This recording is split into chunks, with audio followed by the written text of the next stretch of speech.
Hey, welcome back to this week's edition of the Fat Loss Secrets podcast. My name is Angela. I happen to be a certified macronutrition coach and eating behavior coach. And this week's topic is so important if you're interested in getting into the best shape of your life. This week, we're talking about fat loss versus weight loss. And believe it or not, they are not the same thing. But before we go any further, I just want to encourage you, if you haven't already done so, to go ahead and like and subscribe to this podcast or to this YouTube channel so that you can stay updated and receive the very best fitness and fat loss strategies so that I can help to support you in creating the body of your dreams and getting into the best shape of your life.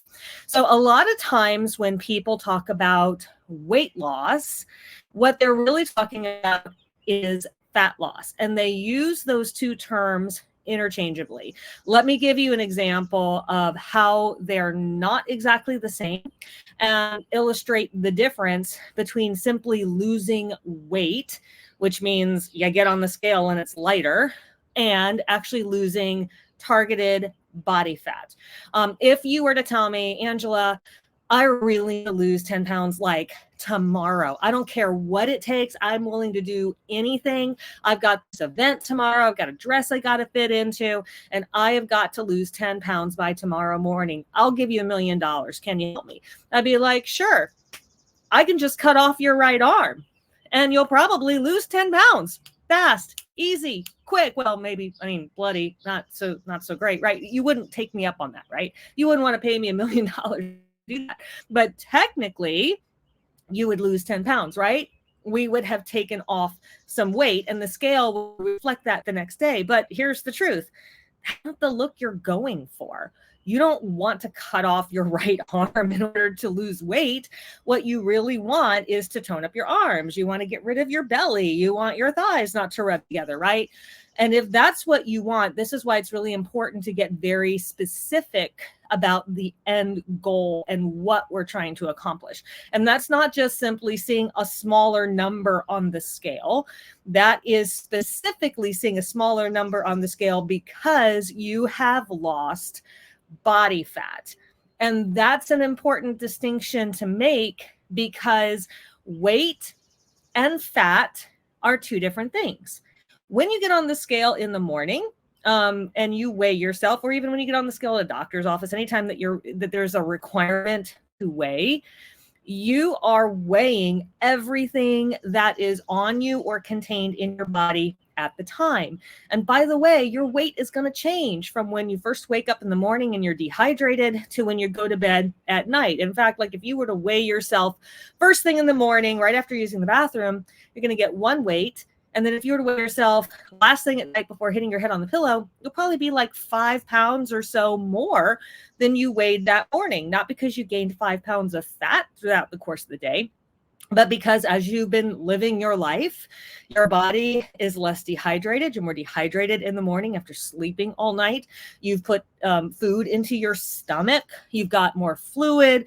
You've got more glycogen production that's being housed in your muscles. There's all kinds of things. And then clothing, like if you've ever gone to the doctor's office, you weighed one thing in the morning, you step on the scale at the doctor's office, it feels like it's 10 pounds heavier. Yeah, well, shoes weigh things, shirts weigh things, right? Even your hair can weigh a little bit extra. I once, just for the fun of it, to illustrate this point, I gave blood and I weighed myself before I gave blood, before I sat down in the chair and actually gave the blood.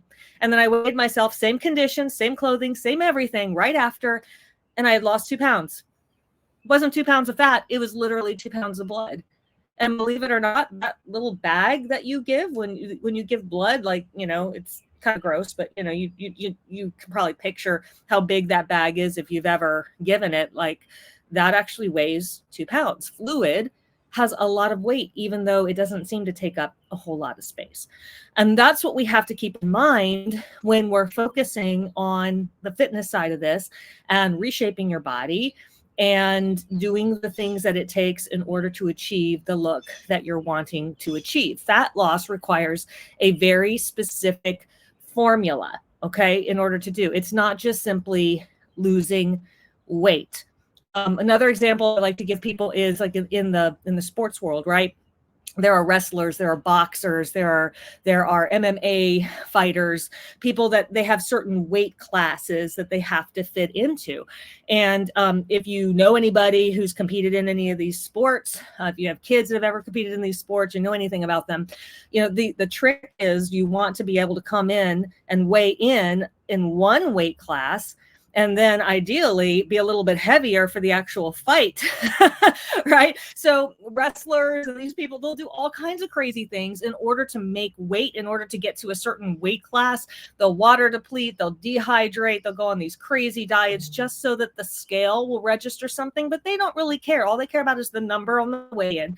And then after they're done with the weigh-in, then they want to put back on as much weight and as much poundage as possible so that they can have the energy and they can have more force to be able to fight.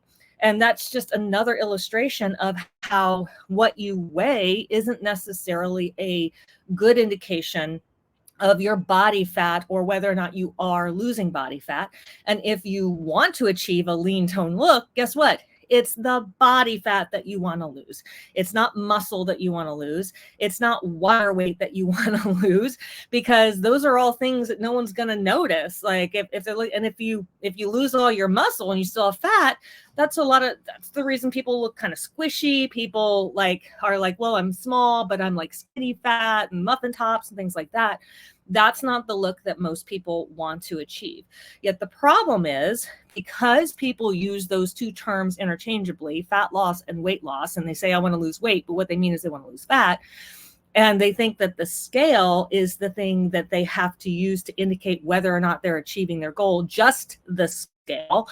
Then they don't understand how to dial in that specific formula. They don't understand that in order to achieve fat loss and maximal fat loss, we have to do some very specific things in your body because of your metabolism, because it's a dynamic system. And here's why. So the chief function of your metabolism is not to lose weight, burn calories, or anything like that. Your metabolism is here to keep you alive. It's here to process things so that you have energy and you are fueled for whatever activity, whatever challenges, whatever thing that you're going to face throughout the day. And your metabolism is going to make sure that things are regulated properly, that you're able to get the resources and the nutrients to all the places in your body that need stuff. So if you need to heal, if you need to repair, it's in charge of making sure that all these functions are working.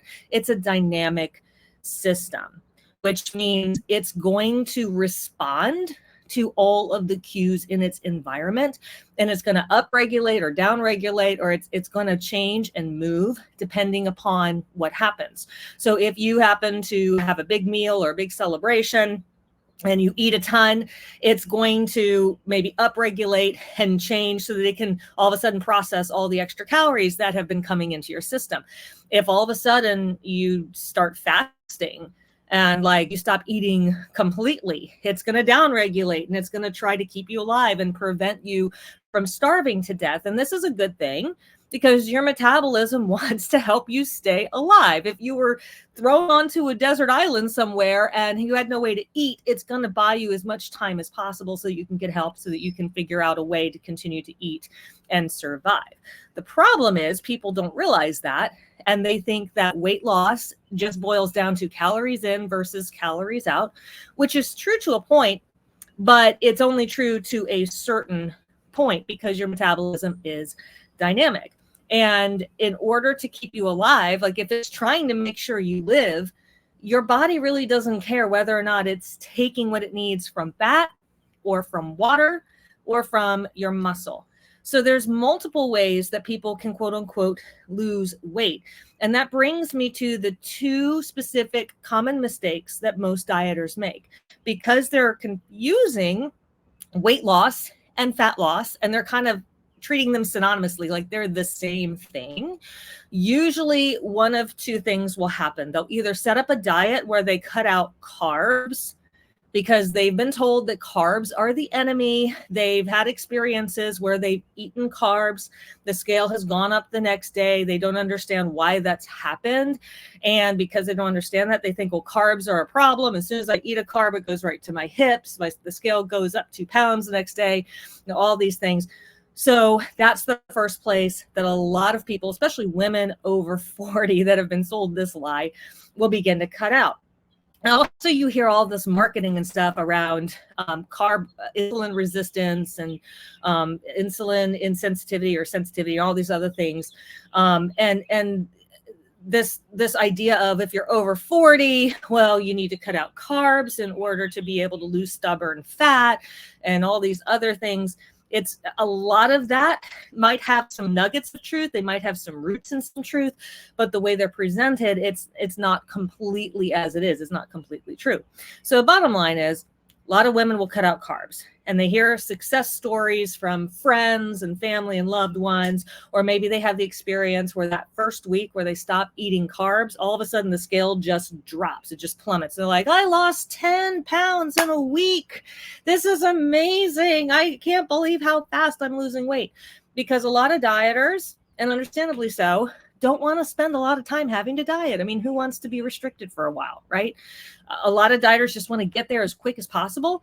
And if cutting out carbs for a couple of months or a couple of weeks is how I lose 10 pounds really super fast, or how I lose 20 pounds, 40 pounds really fast, well, then maybe they're willing to commit to that, right? So what ends up happening is that first week, they see a big change in the scale. And they get really excited. They're like, I'm losing weight so fast. And then week number 2, that might diminish a little bit. Week number 3, it diminishes even more. By week 4, all of a sudden the scale gets stuck. And then they feel like they failed. And oftentimes we'll cut calories even more, binge eat, yo-yo. Like usually that's when the problem begins to set in. But the problem is they didn't understand fat loss versus weight loss and why the scale did what it did in the beginning. So when you cut out carbs, what is the purpose of a carb? Well, a carb is fuel for your body, yes, but it also helps to hydrate your body. That's why it's called a carbohydrate. So when you first cut out carbs and you have that big change in the scale for the first week, guess what happens? A lot of that, especially if you lose 10 pounds, is going to be water weight. And I'll tell you why.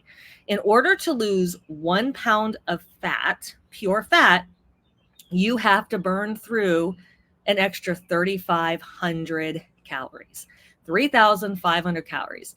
That's how much extra burning it takes for you to burn off 1 pound of fat. That is not an easy thing to do. If you wanted to try to burn 1 pound of fat every single day, you would have to pretty much eat absolutely nothing and then go run a marathon. And then go run a marathon every single day for the next 7 days. And guess what? You might lose about 7 pounds of pure fat theoretically. Actually, you won't. That would be terrible for your body. But there's some other things that are going to happen, which I'll get into in a minute. But mathematically, if we were just going off of that straight calories in versus calories out, that's the level of activity and the amount of not eating you would have to do in order to theoretically accomplish that goal. Well, that's not going to happen.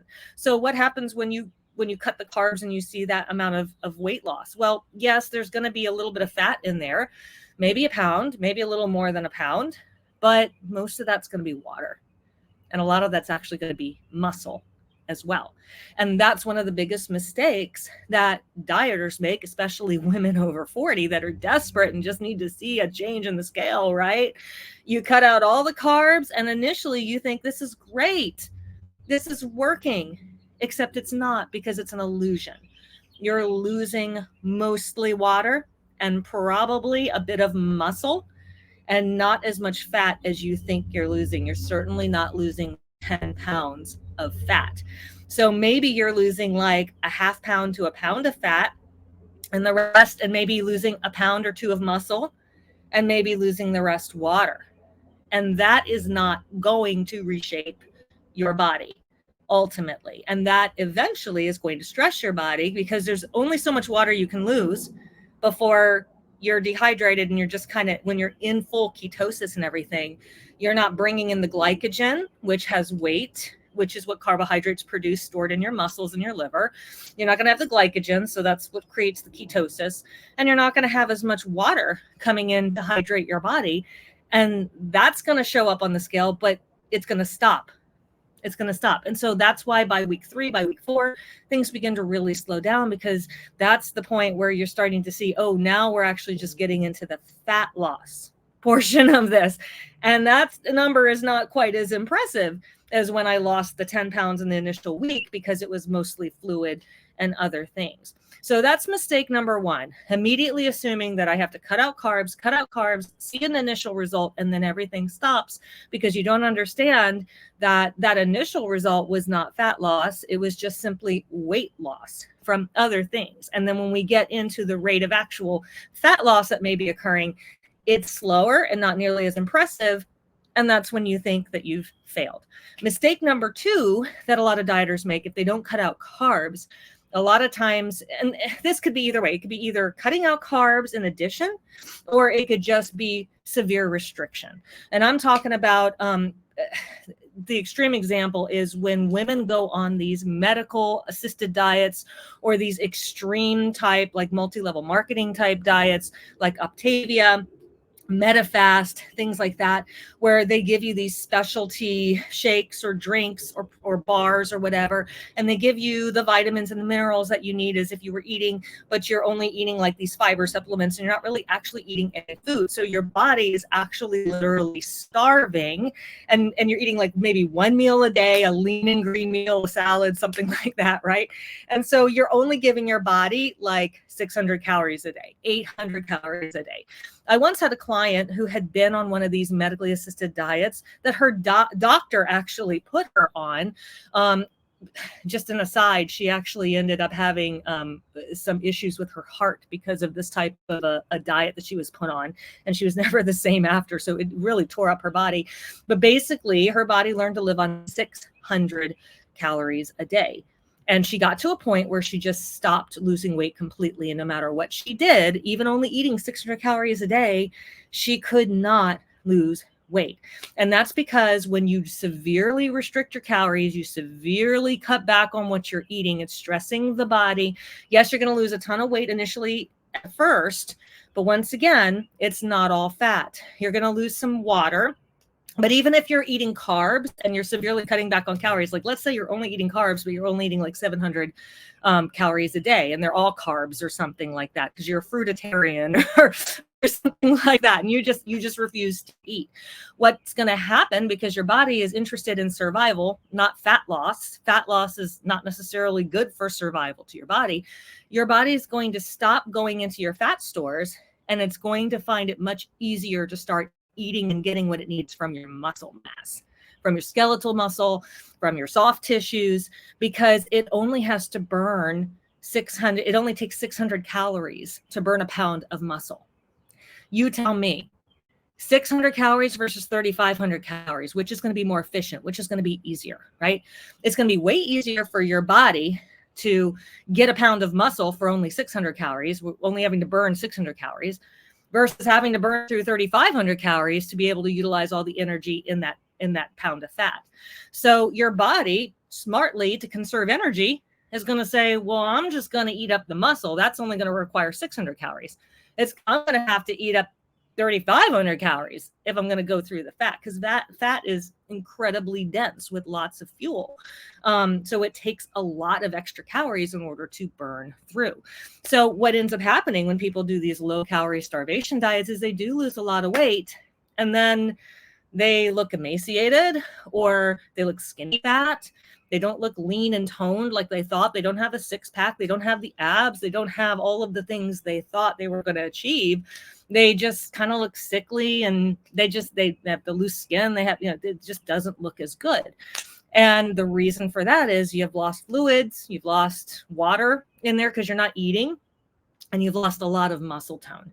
And in order to look lean and toned, to have the arms you want, to have the abs you want, to have the nice round butt and the strong legs and everything that you want, you have to have muscle. Otherwise, you're going to be soft. You're going to be a smaller version of what you currently look like, but you may still have rolls because it's not taking it from your stomach fat. It's taking it from your muscles underneath. And that isn't what creates that hard, firm, really sexy, really appealing, athletic lean look. We want the opposite. If you want to get strong toned arms, if you want to look like you work out at the gym every single day and people look at your arms and say, oh, wow, you work out, things like that. We want to keep muscle as much as possible. And we want to make sure that we're telling the body and showing the body how to specifically only target the fat. And that leads me to the specific formula that you have to put into place in order to do this. It's not cutting carbs and it's not cutting calories too low. It's actually the opposite. What you want to do is you want to make sure that when you have a calorie deficit, it's a very small calorie deficit. We're talking 10 to 20% of what your body needs to maintain its weight. And that is it.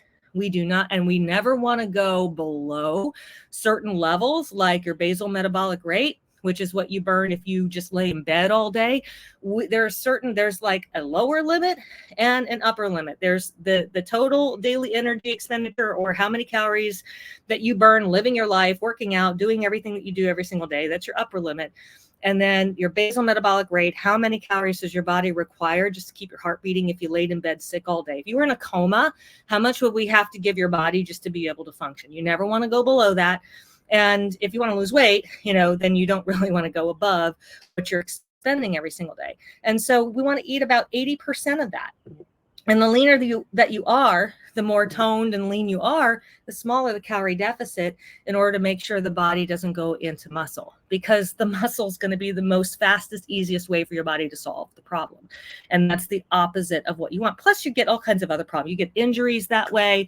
You just feel terrible. You feel run down and depleted. It's if your body doesn't get the nutrients it needs to be able to take care of itself, and it's in that much of a stress state, then it's going to downregulate your metabolism. You're going to lose metabolic function. And so even though you're eating less and less and less and less, your body is keeping your energy levels lower and lower and lower and lower to try to equalize it and keep the fat loss from happening.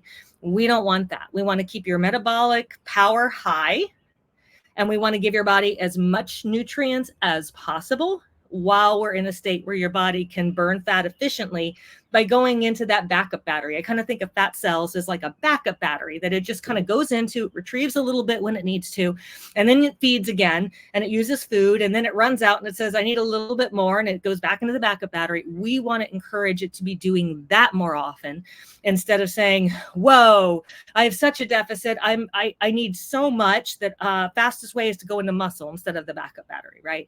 That's what we want to encourage. So that's why you want to make sure that you're setting your calorie deficit at the right level. That's at an appropriate level for the amount of activity that you do during the day.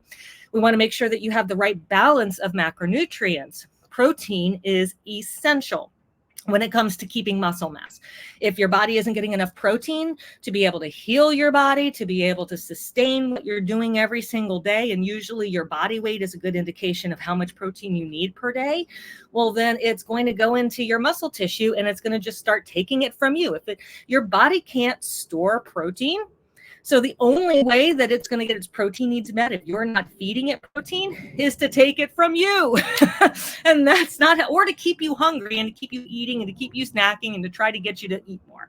So protein is a game changer when it comes to making sure we preserve lean muscle mass, which is why bodybuilders eat so much of it. And it's also a game changer in terms of giving it the hormonal signals it needs to say, oh, we need to preserve the muscle and go into the fat, instead of go into the muscle, preserve the fat. So making sure we have enough carbs, enough protein, right balance of fat with the right calorie deficit, that's the winning formula for fat loss. And here's the last thing I want to leave you with that you need to understand. Fat loss is going to feel slower than just losing weight quick and doing something crazy like cutting carbs and cutting your calories really low. And that is going back to the first illustration. The reason for that is, like, when you cut out all the carbs, if your body's used to eating them, you're going to see a big change in the scale initially because of water, right? And probably losing some muscle tone. And maybe like a 1/2 pound to 1 pound of that was actual fat. Well, when we cut out the crap and we get to the truth and we're just kind of like, okay, we're not going to lose water. We're not going to lose muscle. We're only going to zero in on the fat. Well, then now the scale hasn't gone down 10 pounds, has it? It's only gone down a pound. It's only gone down 1.5 pounds. but that's all the fat that it lost anyway when you did the other diets. It's just you got the illusion that you were losing more because you were losing weight from other sources. When we make sure that your body stays hydrated, isn't losing a ton of water, isn't losing a ton of muscle, then those changes on the scale are going to appear smaller. And that actually is the correct way to do it. That's how you know I'm in the right zone, because the little bit of ounces I'm losing every single day, that's actual fat. And those little bit add up. That's why a lot of times the rule of thumb is you want to create like a 500 calorie deficit is what a lot of people kind of key off of. The reason is if you can be in a deficit every single day of 500 calories, then you should theoretically lose about a pound of fat after about 7 days or after about a week. Well, it's really hard to burn an extra 500 calories in your day. I mean, you have to work out, you have to do certain things in order to make sure, oh, well, my body is expending 2,000 calories and I'm only eating 1,500, right? So that can be stressful. That can be difficult to do. And to do that every single day is hard enough. So when you're losing a pound a week, which is a more reasonable expectation for pure fat loss, well, 10 pounds, it might take 10 weeks for 10 pounds to come off versus 1 week of just water. But when you lose 10 pounds of pure fat, your inches are going to change. The way you look in the mirror is going to change. What you see in your arms, what you see in your face, what you see in your legs, that's going to begin to change. And it's going to feel slower, not because it is slower, but because you're actually dealing with the actual number of what's realistic and what your body is actually doing without like giving the vanity numbers of, oh, I lost 3 pounds. Yeah, well, 2 of it was water, you know? And this is why when I work with my clients, we take all of this data, not just the scale, but measurements, body fat percentages, progress photos, all of these things, inches. And when I see, oh, yes, weekly average is what I'm looking at for weight loss. When I see, oh, yes, you've lost, 1% of your total body weight this week, which is about the max that you can really do for effective fat loss, then I say, yeah, we're doing great. Usually that's maybe a pound or 3/4 of a pound. Sometimes it's half a pound, depending upon how much you weigh and how lean you already are. For some people, they can lose up to 2 pounds a week, depending. But once again, it depends on what they weigh. If you're over 200 pounds, then that's more realistic for you than if you're like 120 pounds, where you're not, losing a pound a week at 120 pounds. That's going to be much harder for someone who's smaller because there's less of them to really be able to lose. And so that's why we want to make sure that when we're dealing with fat loss, we have the right metrics, the right expectations, and the right formula in place so that you're not downing and dogging yourself because you lost half a pound this week or you only lost a pound. You're celebrating because you realize, yes, this means I'm actually losing fat, not water, not muscle. I lost a half a pound of fat. That takes up a lot of space. And if I can do that predictably week after week after week after week, in the next 3 months, my body's going to look completely different than it looks today. But it's going to require more patience. It's going to require more consistency. And it's going to require a commitment to doing what it takes with your diet to dial in that formula every single day and just continue down the path. And that's why fat loss is hard. It's not an overnight thing. You didn't gain it overnight. You're not going to lose it overnight. It's a process. It's a journey. It can be joyful and fun if you do the right things. And if you set up your diet right, it doesn't even have to feel really that stressful or that hard. But it does require time and patience and consistency. And if this has been, helpful for you to kind of see, well, maybe why am I stuck? Or maybe I have a wrong expectation of how this is supposed to go. Or maybe you're starting to kind of see some places where you could benefit from having your plan tweaked, or at least have another set of eyes take a look at it to try and figure out what you need to just adjust or change to make this process easier or more efficient, more effective, to actually reshape your body and get to your fat loss goals that you have. I offer a free one-on-one Accelerate Your Fat Loss Strategy call. This is done over the phone. It's about a 45-minute free strategy phone consultation where we'll take a look at what you're currently doing, take a look at your goals, and I'll help you uncover exactly what is working and what is not working so that you can get clear on if the fat loss has stopped or you feel like you're not making progress. we can figure out the reason for that and give you a plan to be able to get it going again. And I would love to be able to help you figure this out, because it can be so frustrating when you feel like you're working out, you're trying to diet, you're trying to do all the right things and eat healthy, but you're spinning your wheels. I've been there. So have my clients. It feels so much better, even if it's slower, to know I'm making progress. I'm doing exactly what I'm supposed to do. This is exactly what I need to be doing. This is exactly the metric I need to see. I just have to keep repeating it and doing it, and I'm winning, and I'm going to be successful. So would love for you to go ahead and take advantage of that free call. You can find the place to book if you go to my website, getfitwithangela.com, and I would love to be able to help you out there. I hope this has been informative and helpful for you today. Would love to hear your comments. Feel free to leave your comments, wherever you've listened to this, or on my YouTube channel if you've been watching this, and let me know what you think. If you have any questions about anything that I've said, you're always welcome to email me as well. Get Angela at getfitwithangela.com. You can also email me by going to my website. Thank you so much for being here with me today. Until next time,